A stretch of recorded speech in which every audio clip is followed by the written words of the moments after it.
Bagaimana bisa baca ayat kursi dengan benar kalau tidak paham maknanya ya?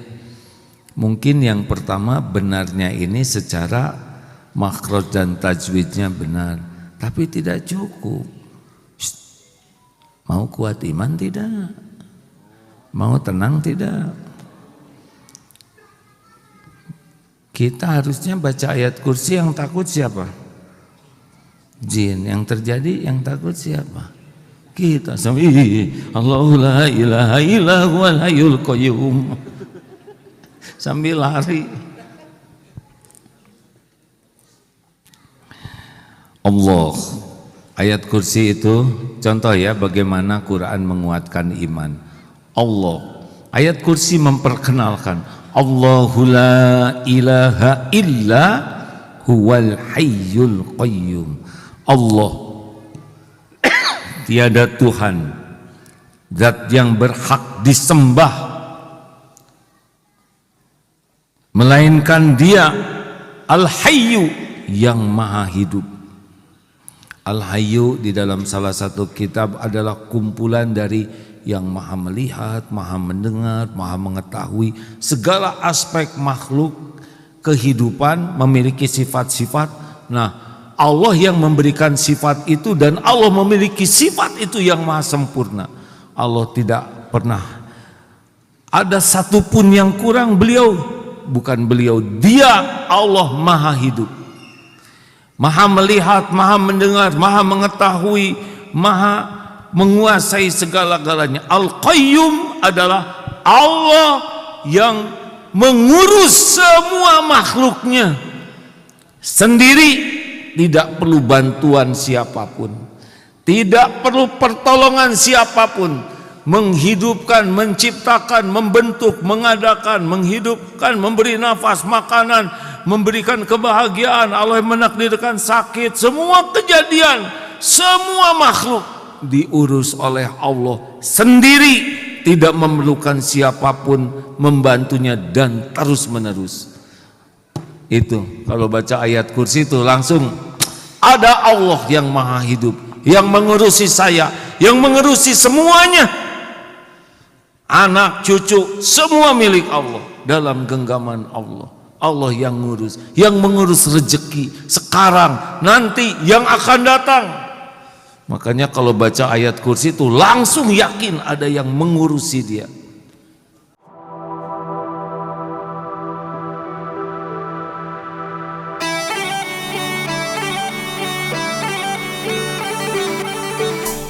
Terima kasih.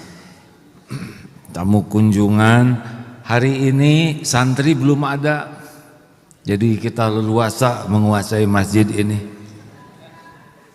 Kalau santri sudah ada, ya orang tua muridnya juga hadir, berarti akan lebih banyak lagi. Semuanya ada waktunya. Bapak Ibu yang baik, kepada pemirsa saya mohon maaf karena tamu ini mungkin belum pernah lihat pertunjukan ini. Tebak Pak, apa yang ada di tangan saya? Pikir dulu, apa kira-kira? Bingung, betul tidak? Karena belum yakin maka bingung. Karena belum yakin maka bingung. Cirinya bingung ya kayak gitu tuh, pelanga, pelongo ya.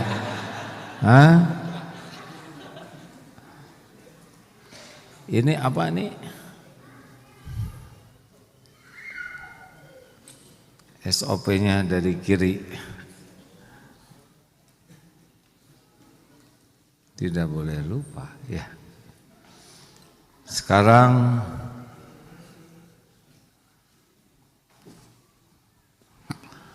apa yang di tangan saya ini?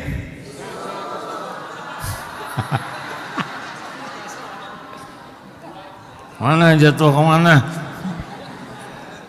Nanti saya disangka tukang sulap, bahaya ya. Ini tebak. Apa yang di tangan ini? Kalau yakin mantep. Benar? Kalau tidak yakin, bingung, pelanga-pelongo. Mohon maaf nih yang pernah dengar ini segeru seilmu diam ya. Bu, Pak, terutama tamu yang belum tahu, apa yang paling diinginkan selama hidup di dunia ini? Sebutkan. Pelanga-pelongo. Artinya apa? Bingung. Artinya belum yakin. Di dunia ini nih, apa yang paling diinginkan? Di dunia mau apa? Dengerin dulu. Masa bingung segitu lamanya? Hah? Di dunia ini apa yang paling diinginkan? Ya, saya bantulah. Mendingan banyak uang atau mending bahagia? Mendingan banyak uang dan bahagia. Kalau disuruh milih salah satu, milih apa? Mendingan jadi pejabat atau bahagia?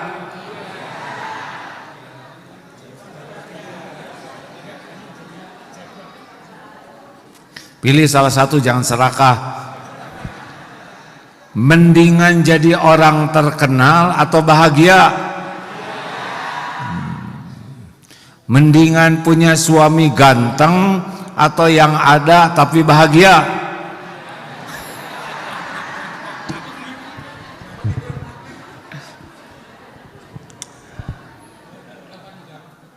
Mendingan sehat atau bahagia?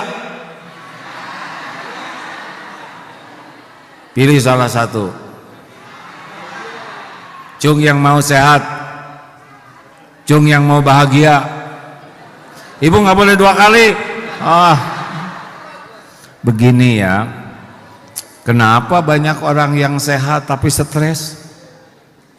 Hatinya tidak sehat. Ada yang sehat bunuh diri, mending bahagia, betul? Jadi sekarang mau apa hidup di dunia ini? Nah, jelas. Kalau mau bahagia, maka sibuklah yang membuat kita bisa bahagia. Gak ada apa-apanya dunia ini, Pak. Gak ada apa-apanya kalau kita tidak bahagia. Mau apa? Menderita. Nah, bahagia dalam Islam di dunia ini namanya hayatan thayyibah. Ini mengulang sedikit, tapi nanti ada teknisnya ya. Apa namanya di dunia? Ada berapa tempat sih bahagia itu?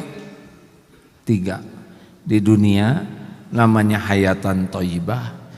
Di alam barzah, lapang nyaman, dan di sorga. Di perut udah lewat ya, di rahim ibu udah selesai. Tinggal sekarang sisa umur, mau hayatan thayyibah tidak, nanti dikubur. Nah, pintu utamanya sama. Apa kunci bahagia? Coba sebutkan. Ibu-ibu, kalau bisa jawab dengan benar, hadiahnya umroh. Sama-sama saya. Ketemuannya di pintu paling depan Masjidil Haram. Udah pakai ihram ya. Kan umroh sama-sama, bukan? Bukan dari sini sama-sama. Ayo, kunci bahagia apa? Mbah, ini wajahnya wajah udah lama. Ayo, ini kan udah lama di dunia. Apa kunci bahagia? Tuh, bingung lagi. Kenapa bingung? Karena belum ngerti, belum tahu. Saya nggak tega nyebut pelongo-pelongo banget. Apa kunci bahagia? Kunci bahagia itu 2, iman dan amal soleh. Baru tahu. Udah mau meninggal baru tahu ya. Dalilnya apa? Surat apa? An-Nahl 97. An-Nahl 97. Padahal saya tiap hari ceramah ini tiba-tiba lupa. An-Nahl 97.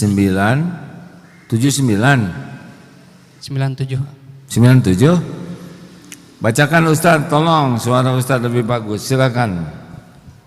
A'udzu billahi minasy syaithanir rajim. Man 'amila salihan min dzakarin aw untha wa huwa mu'min falanuhyiyannahu hayatan thayyibah walanajziyannahum ajrahum bi ahsani ma kanu ya'malun. Siapa yang mengerjakan kebajikan baik laki-laki maupun perempuan sedangkan dia seorang mukmin, sungguh kami pasti akan berikan kepadanya kehidupan yang baik dan akan kami beri balasan dengan pahala yang lebih baik daripada apa yang selalu mereka kerjakan. Man amila sholihan min dzakarin au untha, barang siapa yang beramal soleh baik laki-laki maupun perempuan, wa huwa mu'min, dan dia beriman. Tuh, iman amal soleh. Jadi amal solehnya karena iman. Sungguh falanuhyiyannahu hayatan thayyibah, sungguh kami karuniakan kepadanya kehidupan yang baik, bahagia dalam keadaan apapun, sehat, sakit, untung, rugi, dipuji, dicaci, diangkat, diturunkan, ada, tiada, lapang, sempit. Apa yang biasa terjadi di dunia ini, bagi yang orang kuat iman dan jadi amal soleh, semuanya jadi kebaikan. Jadi bukan ketika yang cocok dengan keinginan saja, yang tidak cocok juga tetap bahagia.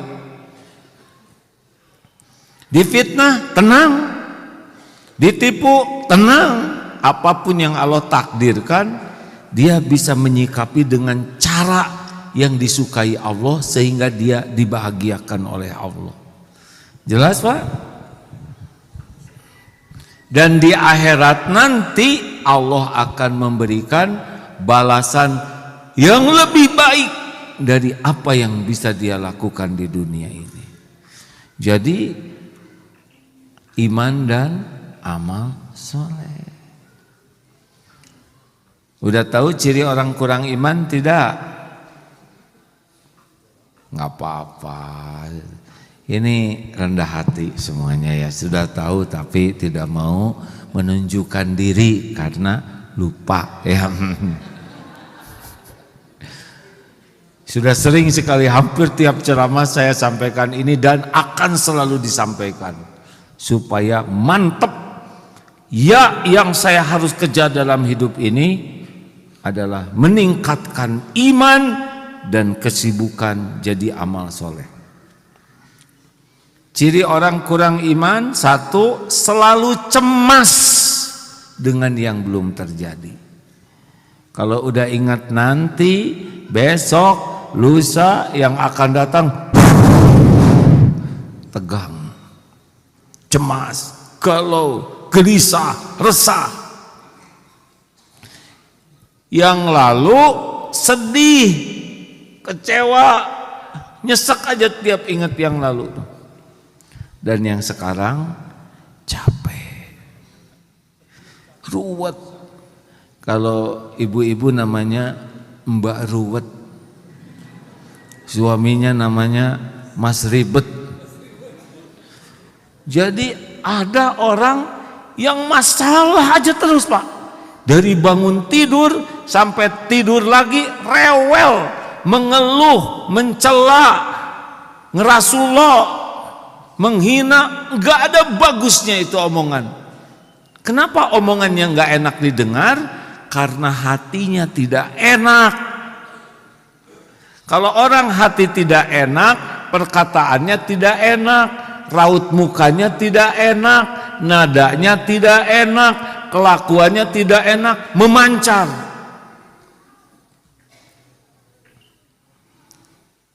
Pernah ketemu nggak dengan orang? Pernah dengar nggak ada orang yang ngomel-ngomel?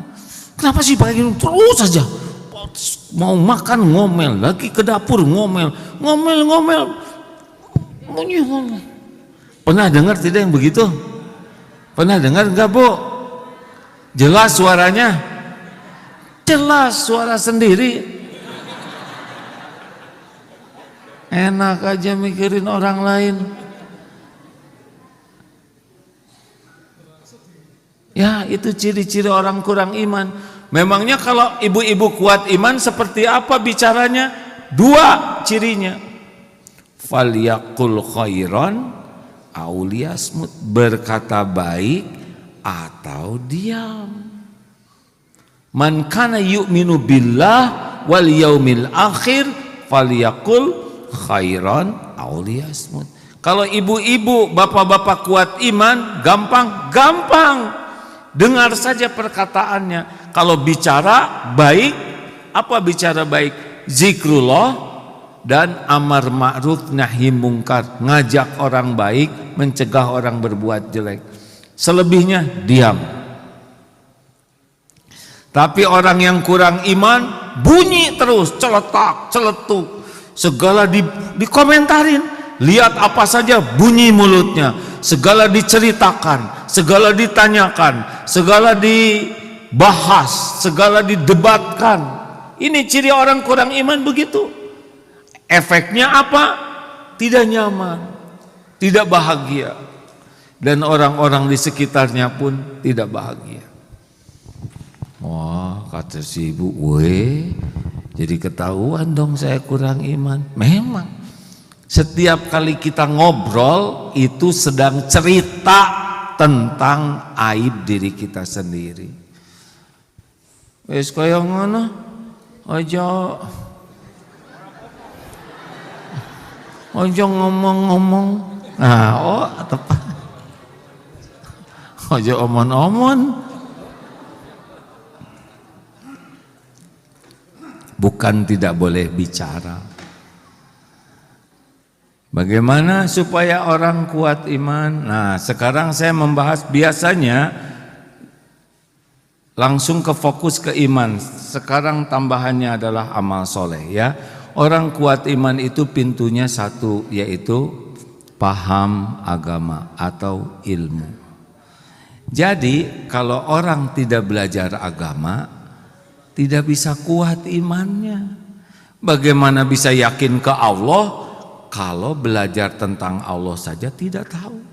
Benar? Maaf, ada yang tanya, gimana kok di negeri kita banyak korupsi? Saya sedih, Bu. Di Bandung ini, kalau asalnya wali kota Bandung ini, alhamdulillah, Mang Oded itu seorang ustadz yang jadi wali kota Bandung.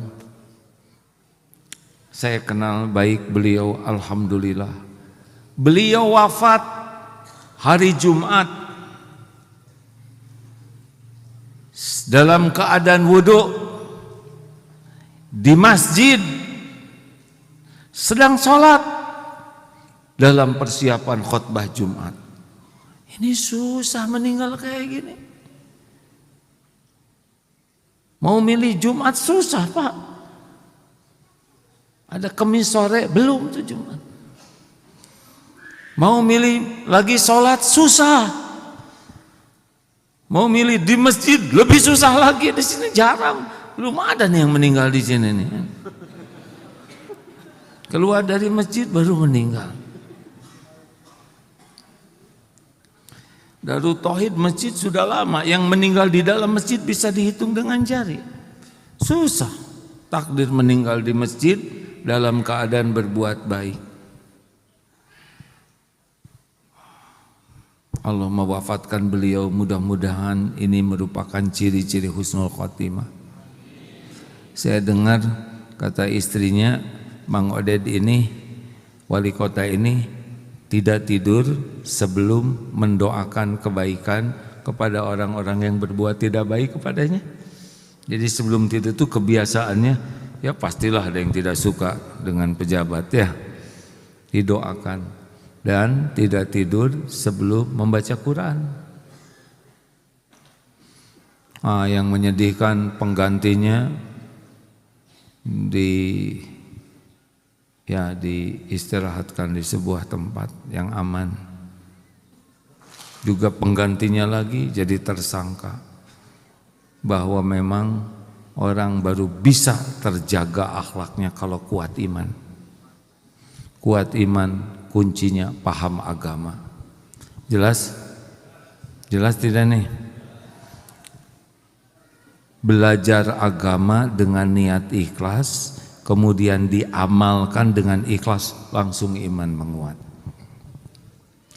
Nah, berikut ini tambahannya ya, supaya kuat iman harus senang dengan Al-Quran, dibaca Qurannya dan dipahami artinya. Jangan hanya baca Qurannya saja, walaupun itu bagus.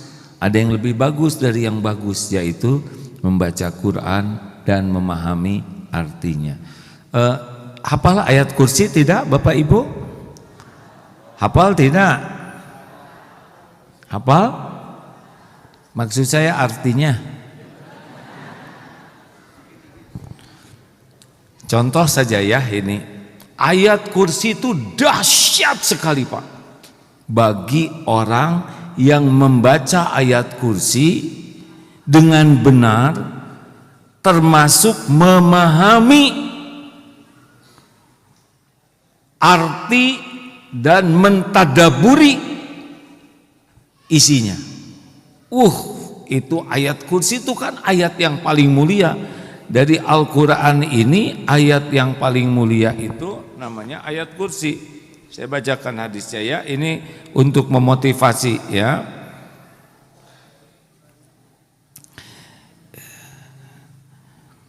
Hadis Sahih Muslim, Rasulullah bersabda sallallahu alaihi wasallam, "Wahai Abu Munzir, tahukah engkau ayat mana dalam kitabullah yang paling agung?"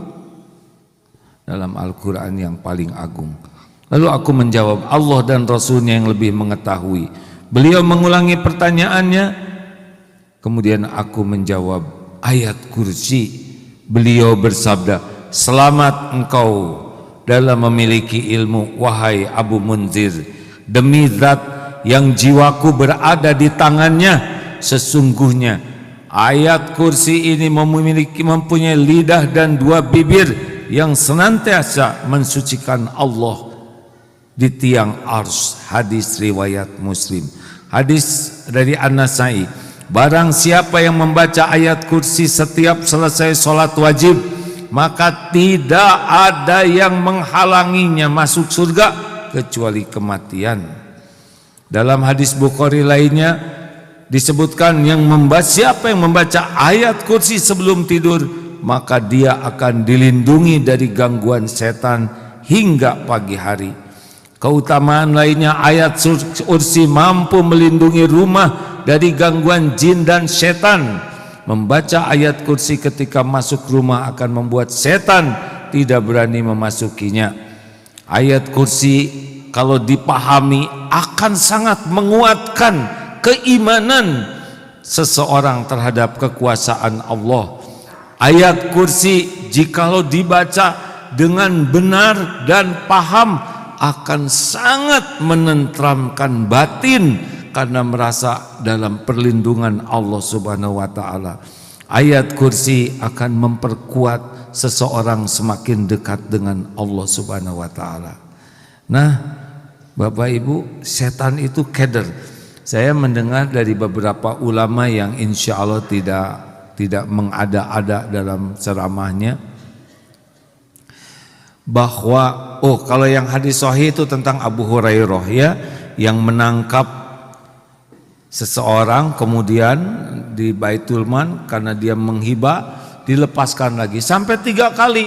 Dan yang ketiga kalinya dia mengatakan begini, aku akan memberitahumu sesuatu yang kalau engkau membacanya,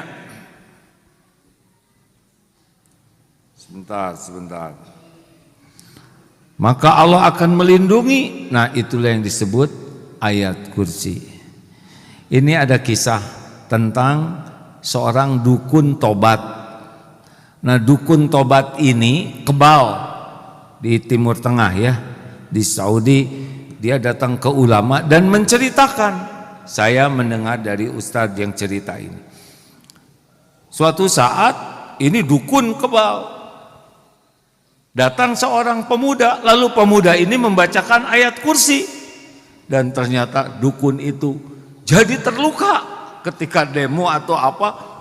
Jadi luka yang biasanya kebal, sampai dirawat 3 bulan di rumah sakit.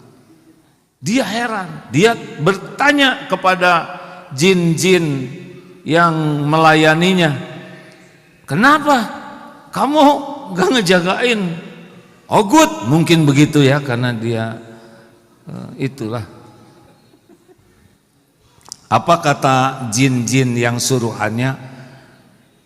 Kami terpental. Jadi jin-jin yang biasa membuat dia kebal itu ternyata terpental dengan bacaan ayat kursi dari pemuda tadi. Akhirnya dendamlah, dicari pemuda itu, dilacak siapa namanya, mau disantet atau disihir. 3 tahun tidak mempan. Sesudah ditanyakan kepada para informan dari kalangan jin, kenapa dia begitu kuat? Kenapa dia tidak bisa disihir? Kenapa tidak bisa diperdaya? Apa jawabannya? Karena pemuda ini setiap selesai sholat selalu membaca ayat kursi. Nah, ini powerful dibacanya dengan benar. Ada ulama juga bercerita ketika masuk ke rumah membaca ayat kursi, karena masuk ke rumah baca ayat kursi, tiba-tiba ada yang berteriak, mau berapa kali engkau membacanya? Karena engkau membaca ayat kursi dengan benar. Tidak pernah kudapati orang baca ayat kursi seperti engkau. Rupanya jin itu sangat ketakutan karena bukan jin baik. Bacaan ayat kursinya sangat baik. Nah, Bapak Ibu, bagaimana bisa baca ayat kursi dengan benar kalau tidak paham maknanya ya? Mungkin yang pertama, benarnya ini secara makhraj dan tajwidnya benar. Tapi tidak cukup. Mau kuat iman tidak? Mau tenang tidak? Kita harusnya baca ayat kursi, yang takut siapa? Jin. Yang terjadi yang takut siapa? Kita. Allahu la ilaha illa huwal hayyul qayyum. Sambil lari. Allah, ayat kursi itu contoh ya bagaimana Quran menguatkan iman. Allah, ayat kursi memperkenalkan Allahu la ilaha illa huwal hayyul qayyum. Allah, tiada Tuhan, zat yang berhak disembah melainkan Dia, Al-Hayyu, yang maha hidup. Al-Hayyu di dalam salah satu kitab adalah kumpulan dari yang maha melihat, maha mendengar, maha mengetahui segala aspek makhluk kehidupan, memiliki sifat-sifat. Nah, Allah yang memberikan sifat itu, dan Allah memiliki sifat itu yang maha sempurna. Allah tidak pernah ada satupun yang kurang. Beliau, bukan beliau, Dia Allah maha hidup, maha melihat, maha mendengar, maha mengetahui, maha menguasai segala-galanya. Al-Qayyum adalah Allah yang mengurus semua makhluknya sendiri, tidak perlu bantuan siapapun, tidak perlu pertolongan siapapun. Menghidupkan, menciptakan, membentuk, mengadakan, menghidupkan, memberi nafas, makanan, memberikan kebahagiaan, Allah yang menakdirkan sakit, semua kejadian, semua makhluk diurus oleh Allah sendiri, tidak memerlukan siapapun membantunya dan terus menerus. Itu kalau baca ayat kursi itu langsung ada Allah yang maha hidup, yang mengurusi saya, yang mengurusi semuanya. Anak, cucu, semua milik Allah, dalam genggaman Allah. Allah yang mengurus rezeki sekarang, nanti, yang akan datang. Makanya kalau baca ayat kursi itu langsung yakin ada yang mengurusi dia. Halo? Ini saya lagi cerita bagaimana baca ayat kursi jadi tenang. Selama ini kan kita takut nggak punya uang, takut ini, takut itu. Ayat kursi dibaca terus, tapi karena nggak pakai pemahaman, ujungnya jadi sholawat, ya kan? Allahu la ilaha illa huwal hayyul qayyum fil alamin innaka hamidun majid. Assalamualaikum. Allahu la ilaha illa huwal hayyul qayyum la ta'khudhuhu sinatu wala naum. Allah tidak ngantuk dan tidak tertidur. Masa ngantuk? Orang ngantuk bisa lalai, nyetir ngantuk, tabrakan, mengurus semua makhluk ini tidak ada sekejap pun Allah tersentuh oleh kantuk, apalagi tertidur. Semuanya innallaha la yakhfa alaihi syai'un fil ard wala fis sama. Tidak ada yang tersembunyi bagi Allah. Allah menyaksikan seperti sekarang ini. Allah tahu tidak ibu-ibu yang ngobrol?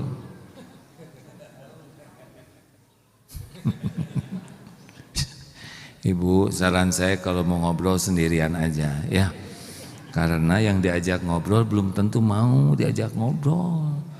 Udah jauh-jauh dari mana? Dari Kendal sampai di sini ngobrol, nggak dapat pahala, nggak dapat ilmu. Sedangkan yang ngajak ngobrol, obrolannya juga bisa jadi dosa, betul tidak? Jadi kalau ada yang ngobrol gimana? Ya udah biarin aja ngobrol sendiri, ya. Jangan, ya. Kecuali ngobrolnya yang luar biasa, lebih penting daripada yang sedang dilakukan ini. Tipu daya setan pasti nggak mau kita paham ayat kursi. Ini dengan baca ayat kursi ini terjemahnya ada yang langsung ngantuk, ada yang langsung buka HP, baca WA. Karena bisikan setan yang paling top itu adalah menghalangi kita belajar agama. Tugas yang paling gigihnya itu adalah membuat kita tidak mau belajar agama. Maka kalau buka HP kan, kalau pas bagian Bismillahirrahmanirrahim. Nah, ya kan gitu kan, Pak? Allahu la ilaha illa huwal hayyul qayyum. Udah gak kuat. Atau diterusin sih tapi gak dilihat. Karena ingat ceramah ini, gak kuat telinga tuh. Begitulah setan yang tidak kuat. Kita dengar Quran, makanya jarang sekali baca Quran. Kalaupun baca ria, kalaupun baca tidak dengan artinya. Sekuat tenaga kita jauh dari Quran. Contohnya ayat kursi ini, kalau dibaca setan terpelanting, ngejengkang tuh. Terus gimana? Lahu ma fis samawati wa ma fil ardh. Milik Allah semua yang ada di langit dan di bumi. Enggak ada orang kaya, tidak ada. Orang kaya tuh makhluk ciptaan Allah yang diuji oleh Allah, dititipin, dikasih kekayaan. Cuman itu. Enggak ada orang kaya, tidak ada. Semuanya milik Allah. Orang kaya bahkan dirinya saja bukan milik dirinya. Benar? Gak usah kagum-kagum sehingga kalau lihat orang kaya tuh jadi gimana, gak usah, biasa saja. Kita hormat tapi tidak menghormati kekayaan, karena semua kekayaan milik Allah. Juga jangan kagum kepada pangkat, jabatan. Enggak, itu cuman casing. Kalau kita sudah kagum kepada pangkat, jabatan, kita akan merunduk-runduk kepada orang yang punya pangkat, jabatan, kekayaan. Dan itu membuat kita hina. Kita baik saja ke setiap orang. Mau kaya tidak kaya, sama makhluk Allah. Benar? Mau jenderal, mau kopral, sama kita berbuat baik. Tidak ada yang bisa menolong kita selain Allah. Ini penting. Semuanya milik Allah. Kalau Allah ngasih, nyampe. Kalau Allah tidak ngasih, jawab hadirin. Karena semua milik Allah, kalau Allah ngasih sampai bisa dihalangi tidak? Ketukar tidak? Kelewat tidak? Ada yang bisa menolak? Nah, kalau Allah menahan, nggak dikasih nih kita. Ada yang bisa membuka tidak? Hah? Yang benar. Kalau Allah ngambil, namanya milik Allah ya, sesukanya aja. Kalau diambil, gimana? Bisa ditahan tidak? Bisa dicegah tidak? Terus gimana kalau diambil oleh Allah? Musibah bukan? Jawab.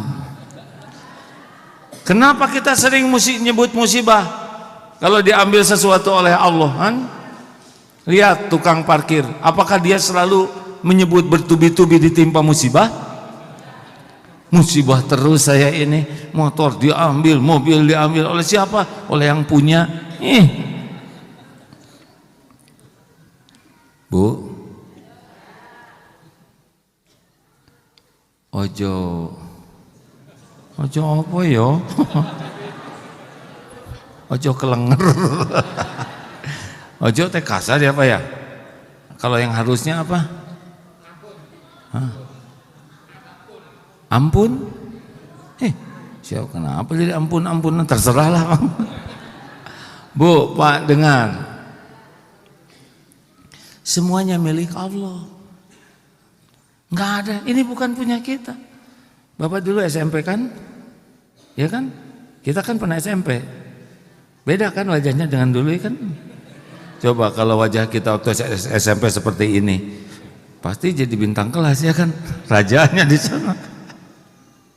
Coba nggak bisa ditahan. Walaupun pakai dempul, stakar kebak, pasti tua kita ini. Keriput, nahan uban keluar aja nggak bisa, betul tidak Pak?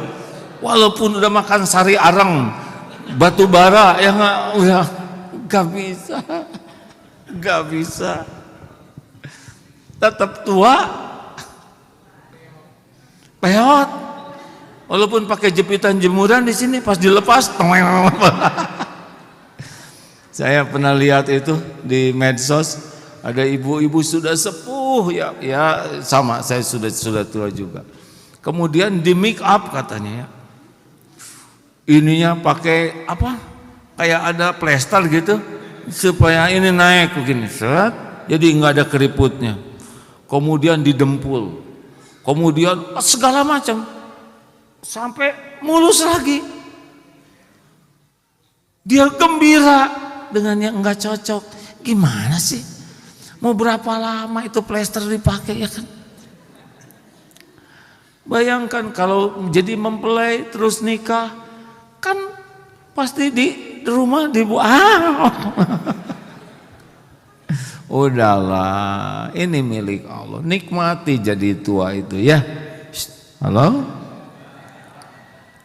Keriput dinikmati, uban dinikmati.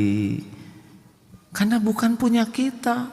Kalau kita ridho, kita jaga, kita olahraga, tapi terserah Allah mau ditakdirkan jauh lebih enak. Ingat, lillahi ma fis samawati wa ma fil ard. Milik Allah semua yang di langit dan di bumi. Kita nggak punya apa-apa. Bahkan tubuh ini juga bukan punya kita. Bu, ibu, suami ibu milik siapa? Ciptaan siapa? Ibu jangan terlalu menguasai suami ya.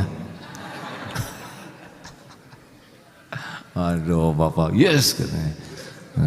Bapak mah takut sama istri sih. Lanjut. Lalu bagaimana? Lillahi ma fis samawati. Man dzalladzi yashfa'u 'indahu illa biizni. Tiada yang dapat memberikan syafaat tanpa izin Allah. Rasulullah bisa menjadi jalan syafaat. Al-Quran bisa jadi jalan syafaat. Tidak ada. Kita nggak bisa ditolong siapapun kecuali dengan izin Allah. Bergabung jin dan manusia mau nolong kita nggak bisa, nggak bisa kecuali dengan izin Allah. Dimanapun di dunia, di kubur, di akhirat, hanya dari Allah yang mengizinkan. Ya'lamu ma baina aydihim wa ma khalfahum. Dia mengetahui ya'lamu ma baina aydihim, tangan di depan, wala wa ma khalfahum. Wala khalfahum. Jadi Allah tahu apapun di depan, di belakang kita. Tidak ada yang tersembunyi bagi Allah. Siapapun yang berniat jahat kepada kita, Allah sudah tahu. Tidak ada yang tersembunyi bagi Allah. Innallah la yakhfa alaihi syai'un fil ardi wala fis sama. Bu, kalau ibu cemburu sama suami, enggak usah minta nyelidiki, nyewa intel, enggak usah. Lapor ke Allah. Ibu, tinggal sholat. Wahai yang maha tahu segala-galanya, saya tidak tahu apa yang dilakukan oleh suami saya, tapi engkau maha melihatnya. Dan saya juga tidak mau tahu kejelekannya ya Allah. Yang penting suami saya jadi soleh. Gitu doanya, jangan ya Allah. Beritahu dong, mau ngapain tahu? Gak penting kita tahu. Yang penting suami jadi baik, betul tidak? Dengar ini pertanyaannya, Bu, mana yang penting bagi ibu? Apakah penting bagi ibu tahu kejelekan dan kekurangan suami? Atau yang penting bagi ibu, suami jadi baik dari waktu ke waktu? Enggak jelas jawabannya. Hah? Mau ngapain kita tahu kekurangan? Bikin kotor hati, bikin sakit hati, betul tidak? Ya tapi suami saya banyak dosanya. Ibu punya dosa tidak?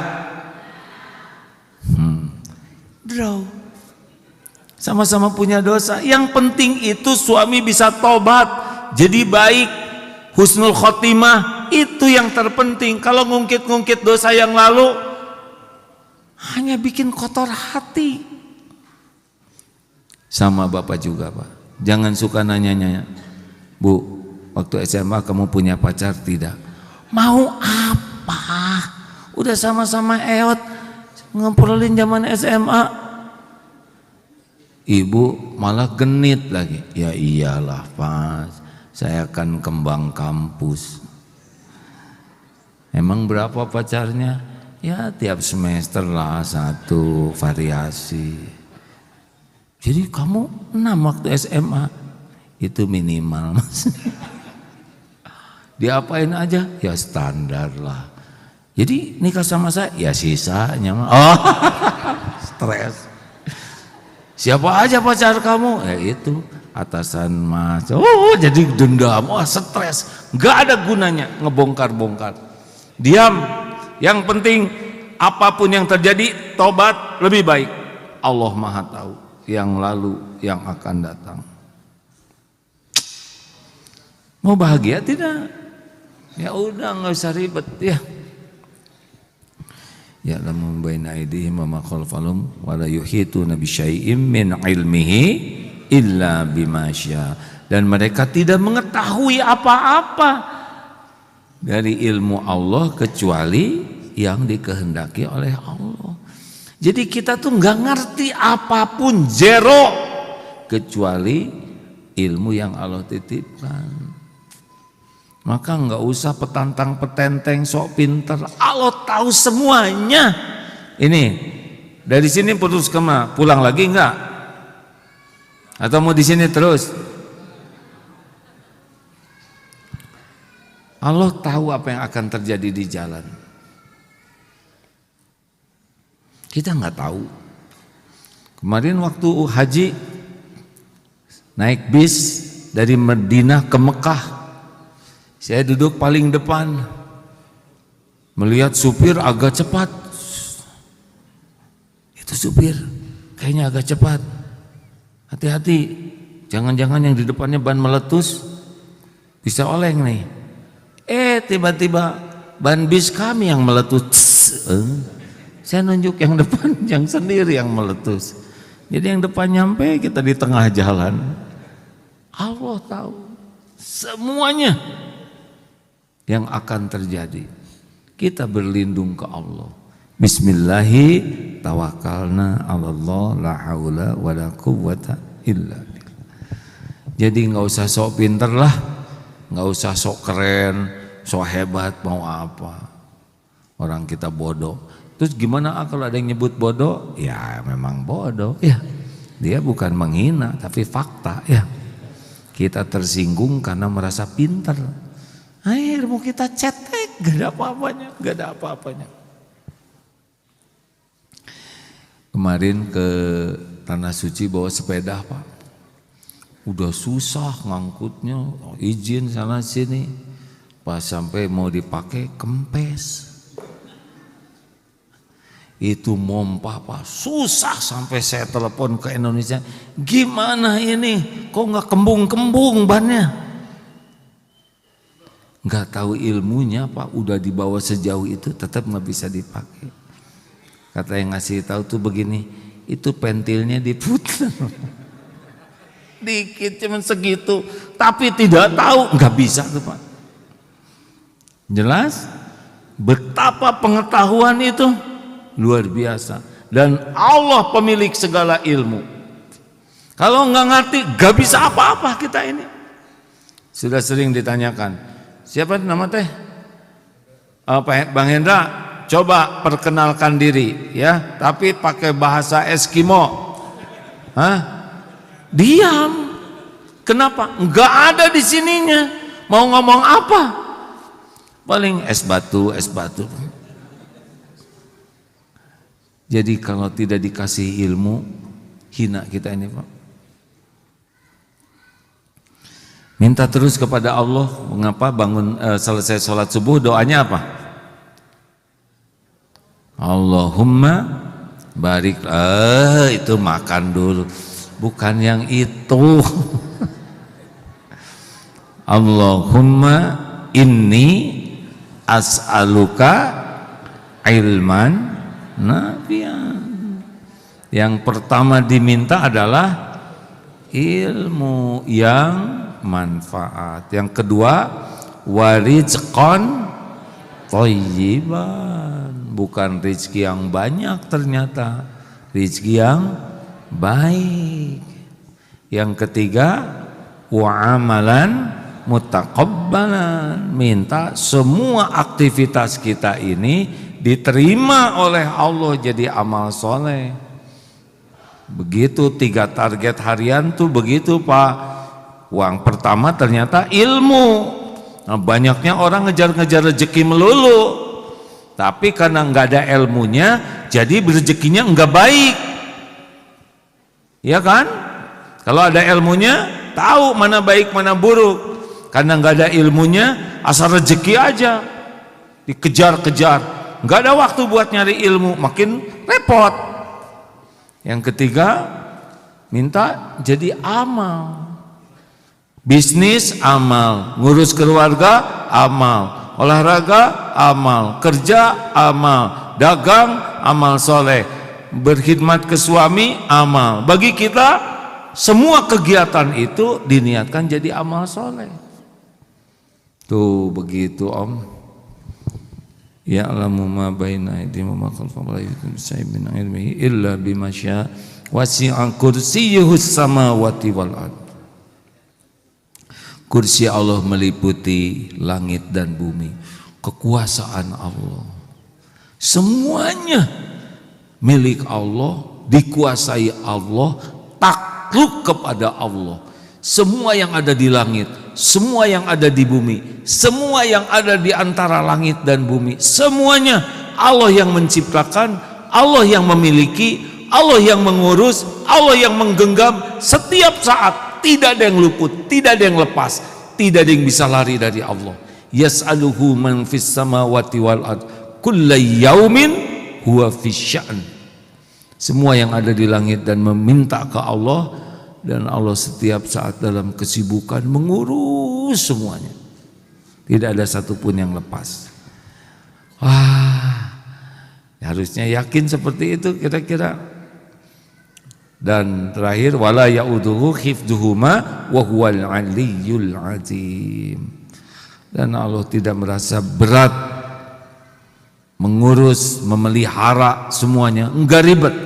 Walaupun Allah dalam kesibukan, bukan sibuk seperti kita yang melelahkan, yang capek, yang stres. Tidak ada beratnya sama sekali bagi Allah menciptakan apapun, kun fayakun, mengadakan, mengurus, semuanya mudah bagi Allah. Tidak ada yang berat. Dan dialah Allah yang maha tinggi lagi maha besar. Makanya kalau orang baca ayat kursi itu, adem, yakin ada Allah.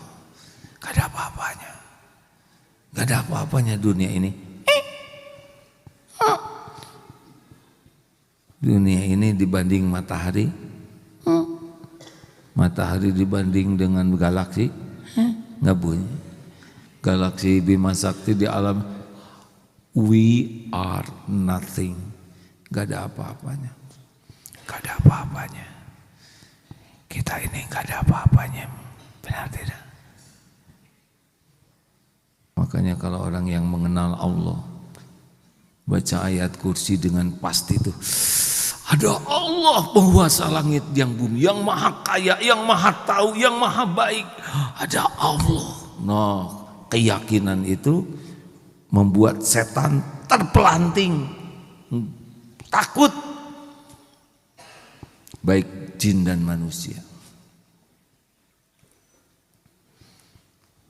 Bu, kalau ketemu suami baca apa?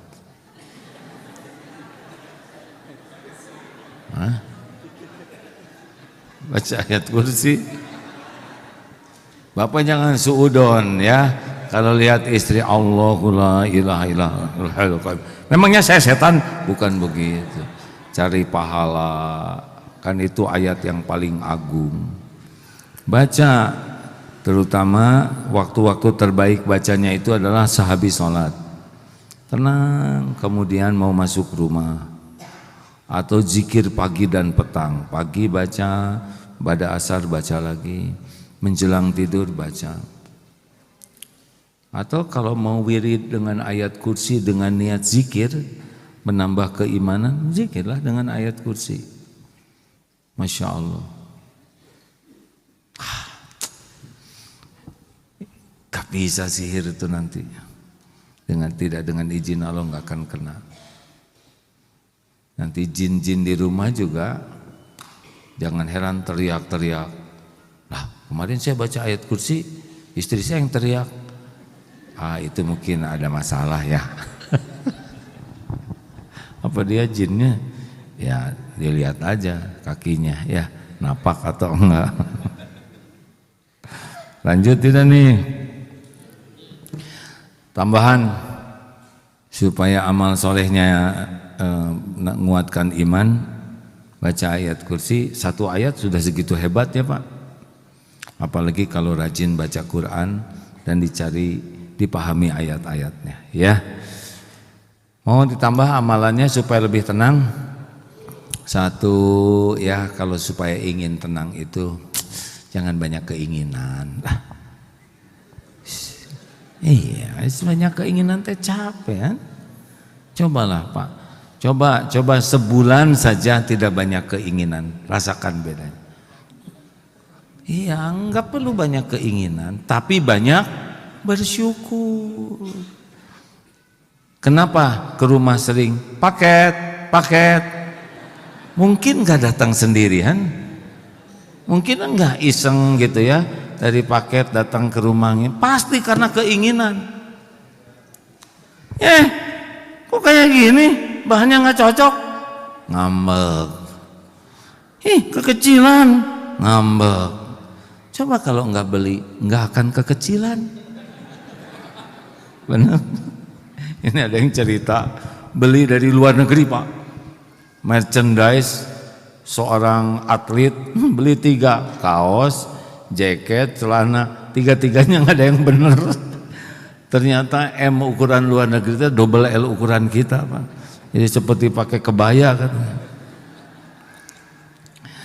Udahlah, nggak usah kebanyakan keinginan. Coba kalau udah ingin sesuatu tahan. Perlu atau tidak, rasakan bedanya Bu. Banyak keinginan dengan sedikit keinginan jauh lebih adem. Mau ditambah? Makan, nggak usah heboh dengan menu makanan, nggak usah heboh dengan makanan ini, biasa aja lah, apa yang ada aja dimakan, benar? Lebih tenang. Katanya di Ngikngok, saya nggak boleh nyebut medsosnya ya. Di Ngikngok ada itu tuh restoran baru, enak banget. Di Puncrut, tahu Puncrut? Jalannya kecil, nanjak, banyak yang ke sana, macet, ditahan nggak makan pagi sampai ke istana 12:30. Ternyata antrian panjang, jengkel. Pas tinggal 10 orang lagi habis. Pulang hujan lebat. Enterwin hadirin. Tahu Enterwin?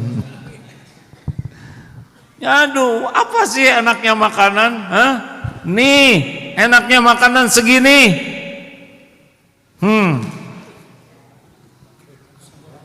Ikan kaget, takut dimakan. Segini.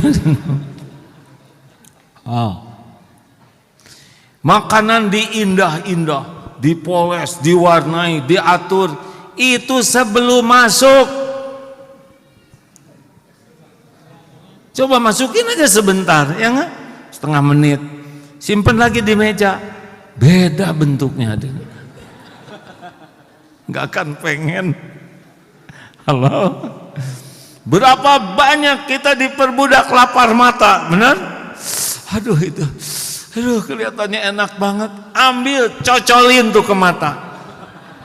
Berapa banyak kita tertipu oleh hidung. Lep sini. Berhenti dia pengennya ya. Udahlah, bukan tidak boleh, tapi biasa aja lah. Bela-belain restoran mahal, bela-belain apa tetap segitu-gitunya.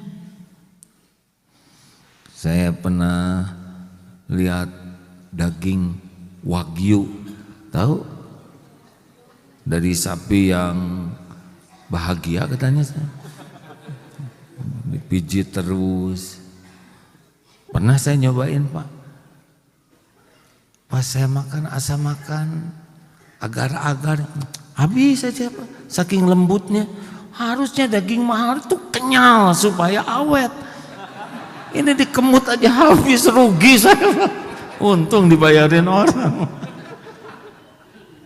Aduh, mau bahagia bukan tidak boleh jajan ya, tapi jangan diperbudak. Nggak usah capek-capek gitu. Sekali-kali boleh menyengsarakan diri ya. Masak ini susah itu, klek beres, cuman segitu-gitunya. Udah mau bahagia, syukuri makanan yang ada. Terima. Nanti kan disuguhin itu ya. Nanti dibagi makanan kan di sini. Tuan rumah, jangan nyari yang tidak ada ya. Mau ngapain juga? Ada sate enggak? Ada sate? Masa tamu banyak omong? Diam. Syukuri yang ada. Mau ditambah lagi supaya lebih bahagia? Jangan banyak barang. Makin banyak barang itu makin banyak pikiran. Tiap barang kalau kepikiran pasti ada nempel di sini. Aduh, saya lupa nyimpen. Coba nggak ada barang itu, nggak lupa. Wah, barang saya hilang. Karena ada, coba nggak ada barangnya, nggak hilang. Benar tidak nih? Ini serius. Tapi kita hobinya ngumpulin barang, Pak. Apalagi kalau musim diskon, dibeli, dipakai juga enggak. Lupa lagi kita udah beli, ya. Baru ingat stres, di mana tuh nyimpennya? Kamu sih nggak hati-hati. Anak-anak jangan suka pakai barang orang tua, ngambek, ribet. Makin mahal, makin bagus, makin keren, makin nyiksa aslinya. Iya, coba siapa yang paling tenang di sini? Yang pakai sendal jepit, kiri dua-duanya jernih, nggak ada takut hilang. Yang paling stres ke sini yang pakai selop mahal, baru dan belum lunas. Ngeri kan Pak? Belum lunas sudah hilang. Ini serius, Bu. Ibu sekarang ke pasar banyak preman. Tenangan mana, Bu? Ibu pakai gelang emas berjejer di sini 10 atau pakai karet gelang? Jawab. Tuh, karet gelang kan? Enak bagi suami ya kan? Beli sekilo.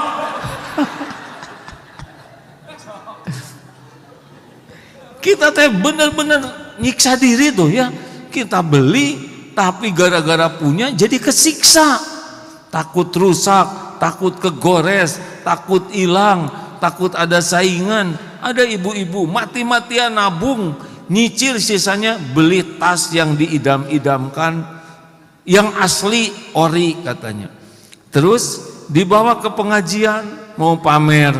Makanya dia jadi semangat ngaji karena ada tas baru. Duduk sama ibu-ibu, itu tas apaan Bu? Sebutin, oh itu tas bagus, ini KW berapa? Coba itu, dia beli ori disangka KW, apa nggak dendam kesumat? Udahlah, punya yang bagus boleh, tapi nggak usahlah makan hati kita.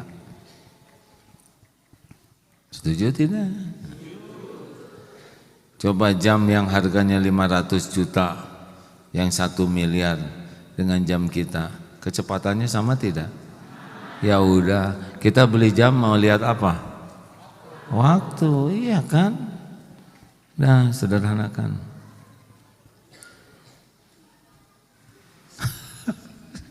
Jadi pada melongo gini, kenapa jadi lihat saya begitu? Bukan tidak boleh punya ya, tapi jangan tidak bahagia gara-gara barang. Makin banyak barang banyak masalah. Sedekah-sedekahin lah, nggak akan hilang insya Allah ya, karena udah dikasihin, nggak rusak juga. Kita mah yang bagus nggak mau dipakai, dah takut jelek. Jadi makanya yang jelek aja terus ya.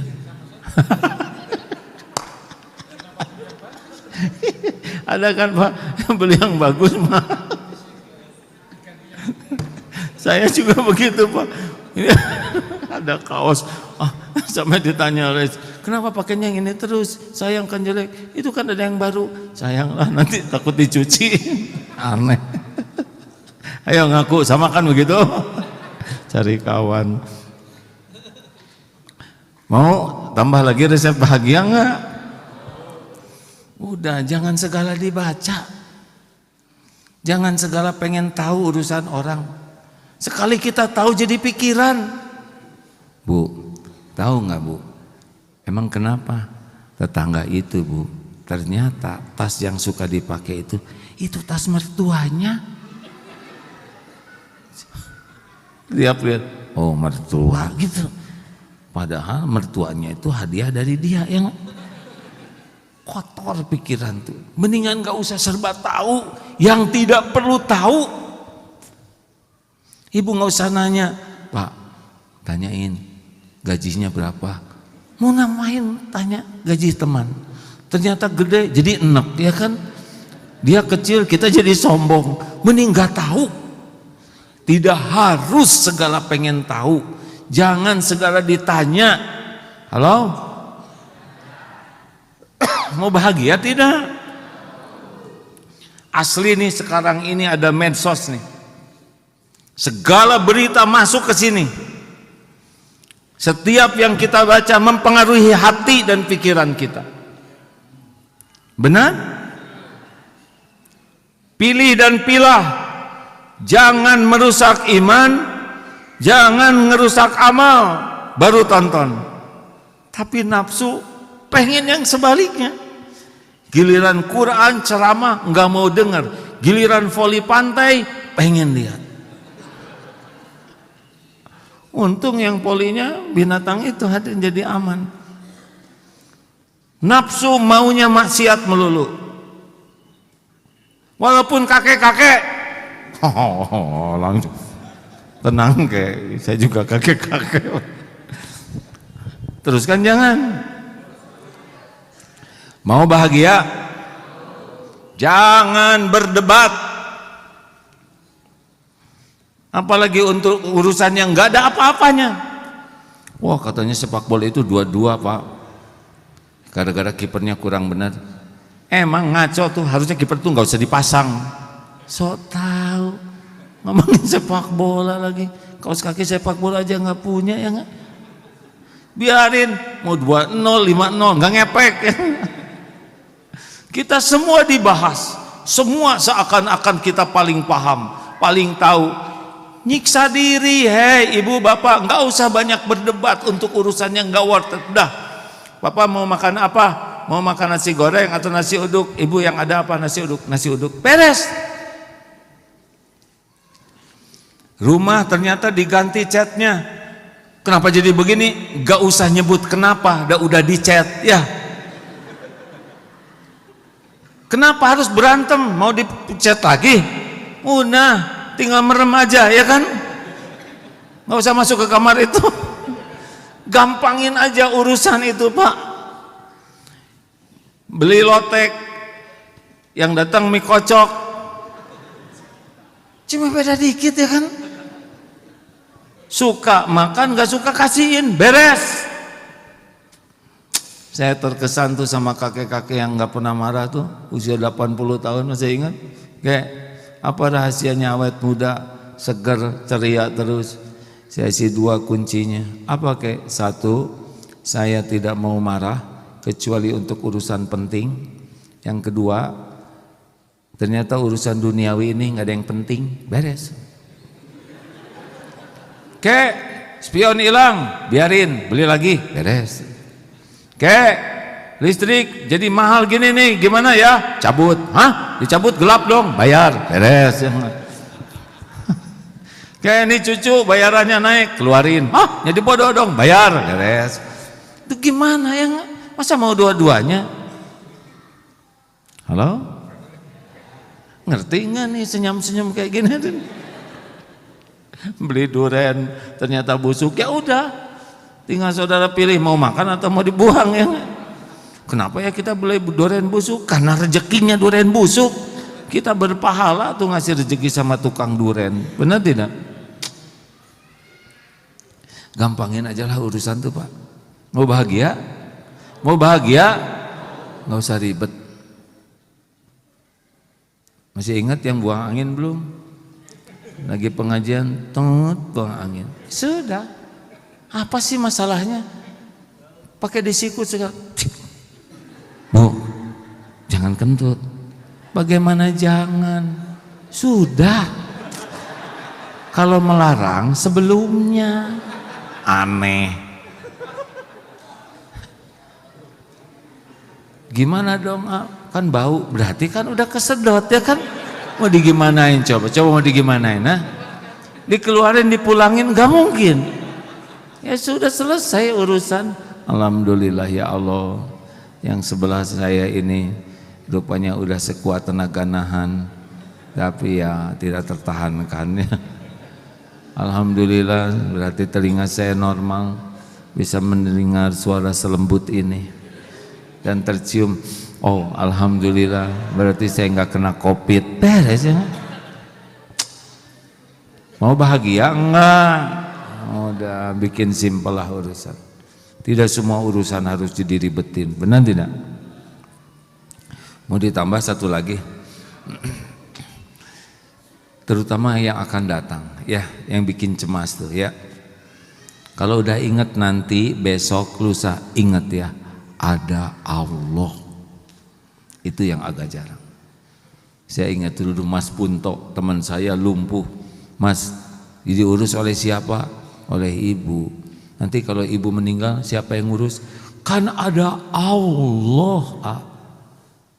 Allah yang menciptakan saya, Allah yang ngurus saya. Ibu cuma jadi jalan, ibu meninggal, ada Allah. Ada ibu-ibu yang sudah meninggal tidak suaminya? Ada Bu? Acungkan. Itu sudah berapa tahun Bu? 3 tahun. Ada yang lebih lama dari 3 tahun? Berapa Bu? 17 tahun.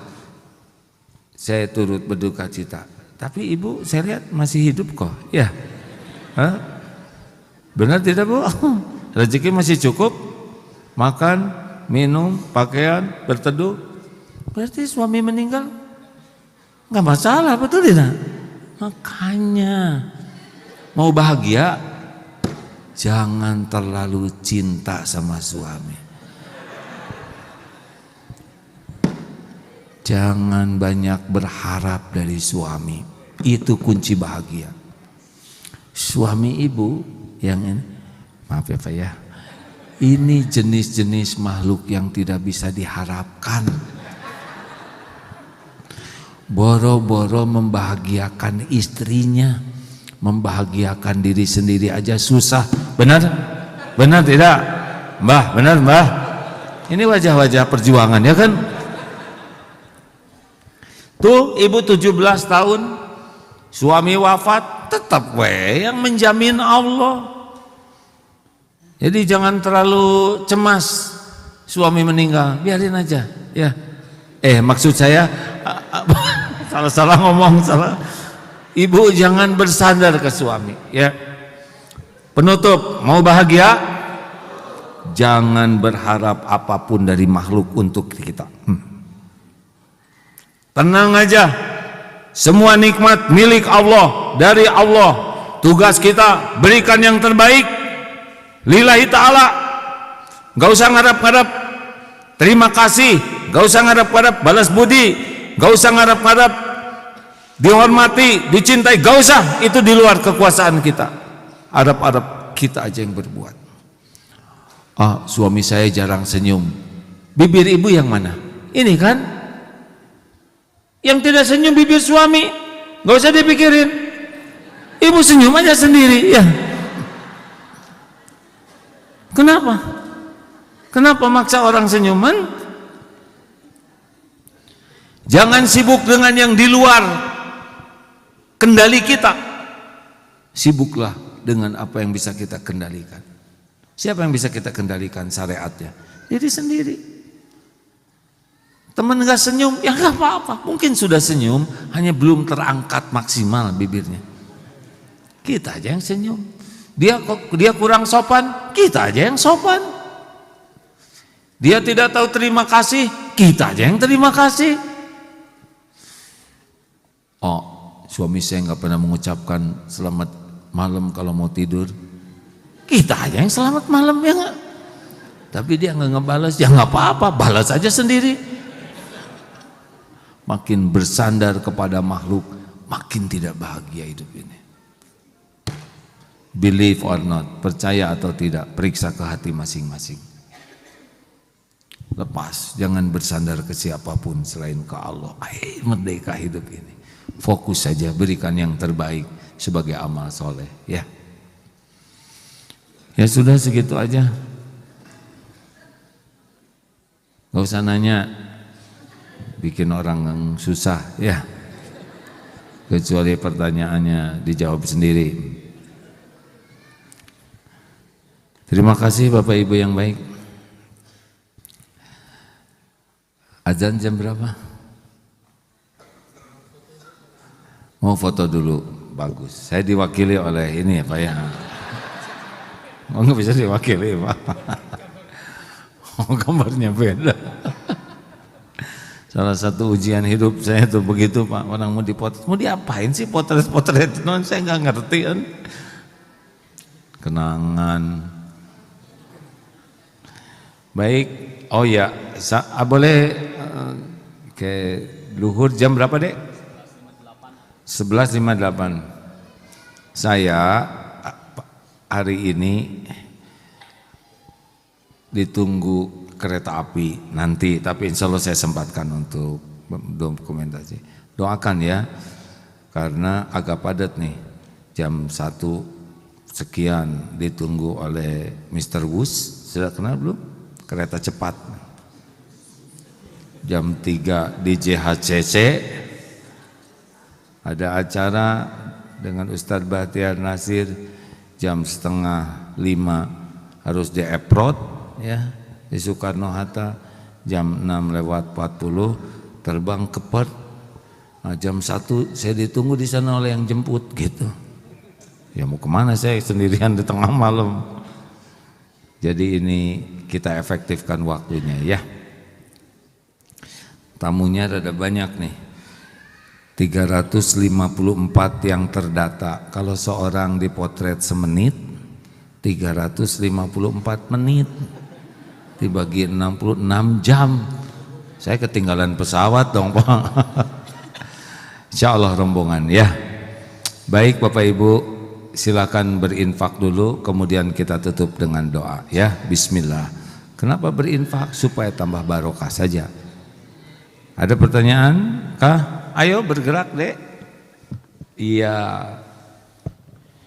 Silahkan Bapak Ibu bagi yang ingin bertanya silahkan mengangkat tangan jika ada yang akan bukan mengangkat tangan, itu yang nodong biasanya mengatakan acungkan tangan.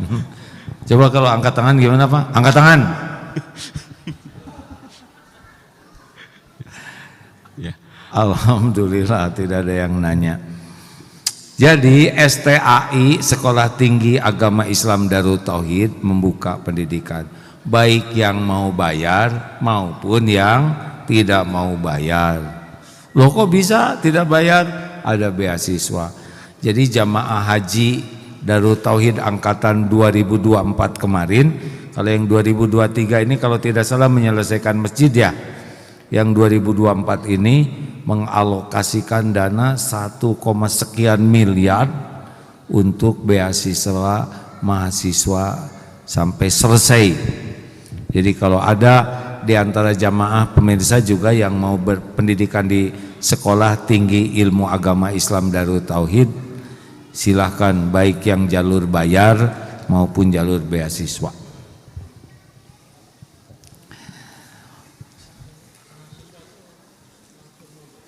Mahasiswa beasiswanya untuk kuliahnya.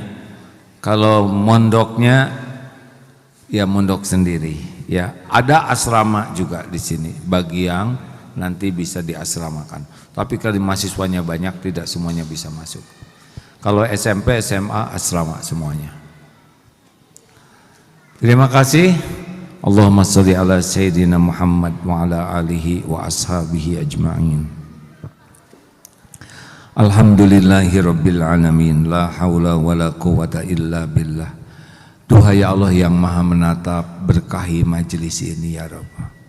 Allahumma inna nas'aluka taubatan nasuha wa taubatan qablal maut wa rahmatan indal maut wa magfiratan ba'dal maut.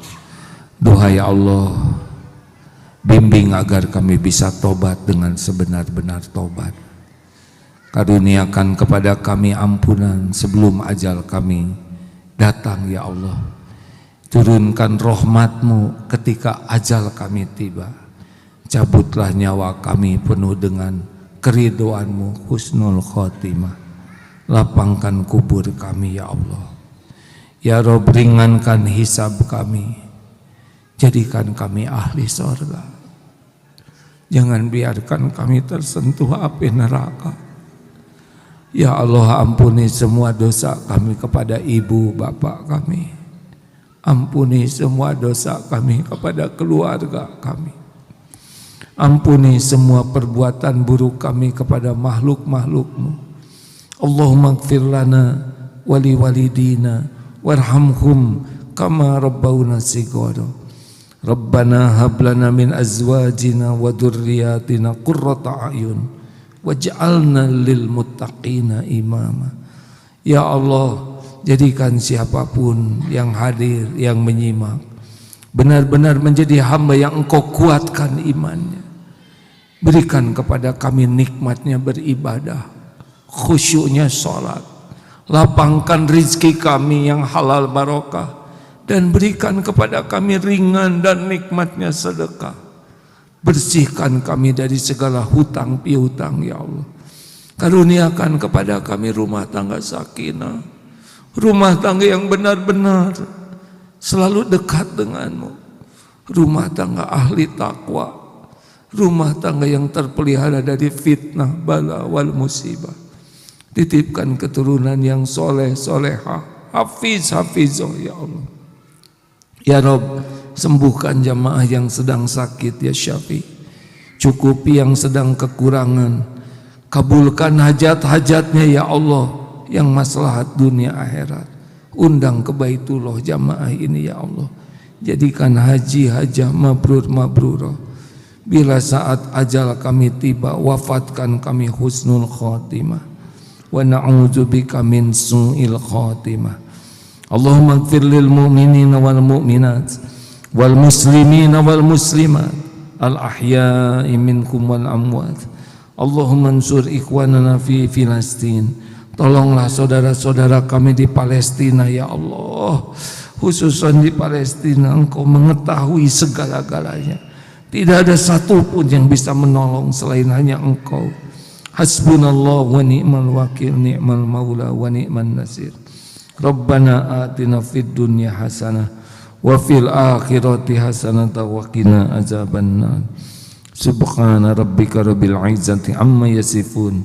Wassalamun alal mursalin walhamdulillahi rabbil alamin. Terima kasih. Sampai jumpa di medsos. Subhanakallahumma bihamdik, asyhadu alla ilaha illa anta, astaghfiruka wa atubu ilaik. Assalamualaikum warahmatullahi wabarakatuh. Akan diatur ya di sebelah mana ya yang sambil menunggu azan berapa menit lagi.